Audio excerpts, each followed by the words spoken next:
They've endured the COVID shutdown, strike action and most recently, of course, devastating fires, all while making the hit movies of our times. Now the creative talents behind Wicked and The Brutalist are being honoured at the Oscars, the industry's biggest night of the year, just weeks after fleeing their own homes. But with other looming threats to the film industry, is this really any time for celebration? I'm Mary Nightingale and this is What You Need to Know. I'm joined for this quick briefing by our arts editor, Nannar from LA. Nina, good to see you. You are no stranger to this city, of course, are you? But and indeed the Oscars circus. But this year is going to be pretty different, isn't it? It has to be different, Mary. I have to say, since I arrived here, I thought it would be quieter, but the LA traffic is back big time. This is a feature of Los Angeles in the week before the Oscars. It is just as busy as it always is. Taxi drivers are telling me custom is picking up, so things are getting back to normal. But how can you have an Oscar ceremony with all the glitz and the glamour without reflecting on the terrible fires that have so damaged this industry? I was at the Screen Actors Guild Award just a few days ago. Yes, there were gowns coming up the carpets, there were A-listers, but there were also a whole host of firefighters, and there was a tribute to them inside. And when I spoke to people on the carpet, yes, they were looking forward to the awards, but it had to be muted slightly. They were talking about having to pay respect, and that has got to happen here. But, I checked this morning, Mary, about whether any parties were going ahead. You remember we talked about the lead up to the Oscars and whether they'd be cancelling all the parties out of respect. Do you know they're all going ahead? This week is full of pre-Oscars parties. So I get a feeling that the organisers here, the film industry here, they want to present an image as business as usual. We are the economy of Los Angeles. Please don't think we've gone away. But you have been visiting, haven't you, the areas worst hit in the wildfires. What do they look like now? What's happening in those places? Oh my goodness, we turned up at Altadena yesterday. The streets are silent. It is really eerie.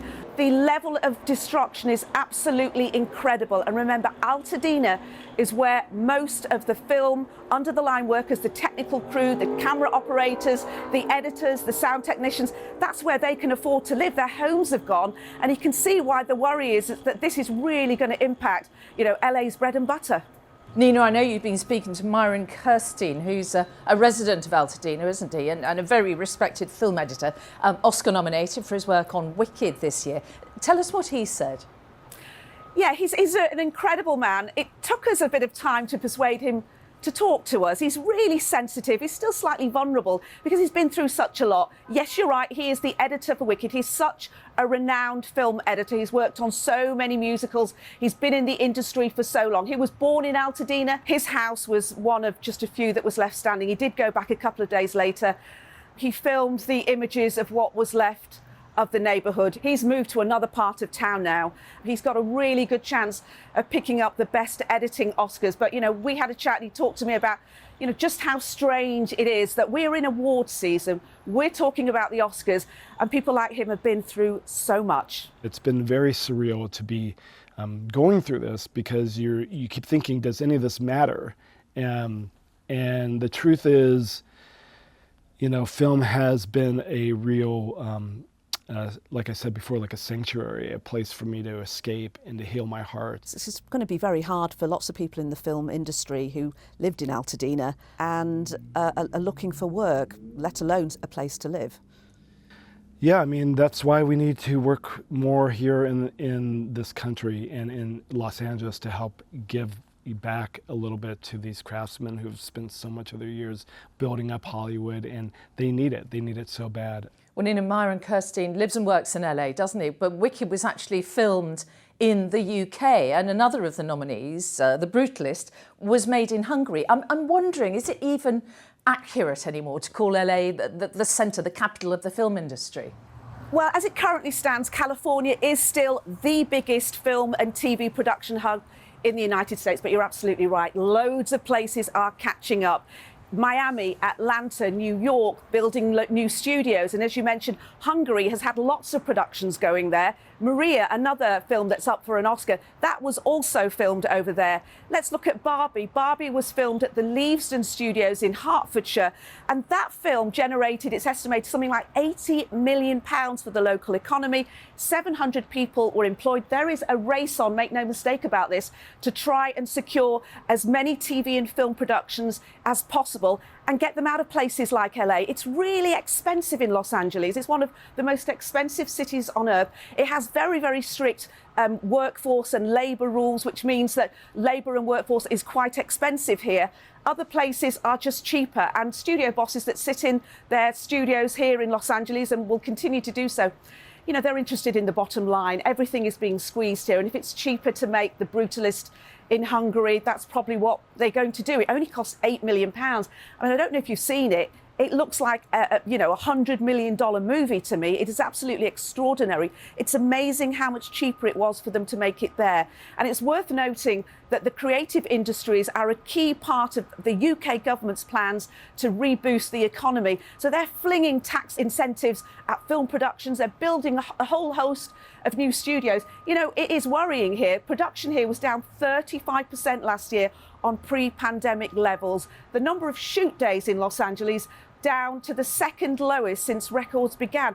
There is a real problem here, and the authorities are trying really hard to keep business here. But in the meantime, you know, you've got loads of very, very talented people who are having to go where the work is. Nina, I know you've been speaking to Lowell Crawley, haven't you, the British cinematographer of The Brutalist. What did he say to you about this trend of perhaps a move away from LA? Yeah, Lowell was really interesting, Mary. He moved to LA about 6 years ago. He's a distinguished cinematographer.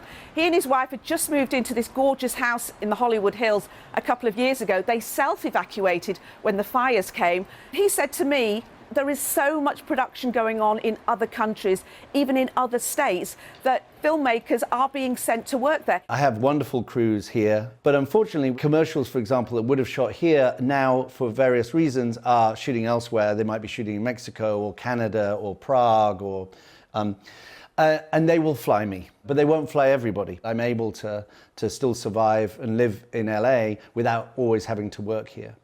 OK, well, that was Lowell Crawley, Nina. So we talked a bit about the wildfires, but that's not the only headwind that LA has been facing. It's had the writers' strikes, it's had COVID. What have people told you about the state of the industry at the moment? There is a lot of goodwill. There's a lot of fear, though. I think, you know, there's a whole bunch of actors have got together and started a petition, Stay in LA. It's obviously going to take a lot more than that, but it takes action by the individuals here. I thought it was really interesting. The Fast and Furious franchise, how many of those films has there been? The first one that Vin Diesel made, he made in LA. The others have been filmed in other locations. He made a really public announcement. I'm bringing the next Fast and Furious film back to Los Angeles. He did that because he hopes other people will follow suit. The governor here, Gavin Newsom, has just recently announced that he's going to double the tax incentives from $330 to $750 million to make it more attractive for productions to come here. Some people worry that it's a little bit too late. And the point is, if he doubles the tax incentives, other places are going to do the same. So I'm really not sure how productions are going to be enticed back here. You know, putting on a glamorous Oscar show is all part of the campaign, I think, to get people to realise that LA and California might be in real trouble. And after the fires, you know, it does need a little bit of support, a little bit of help.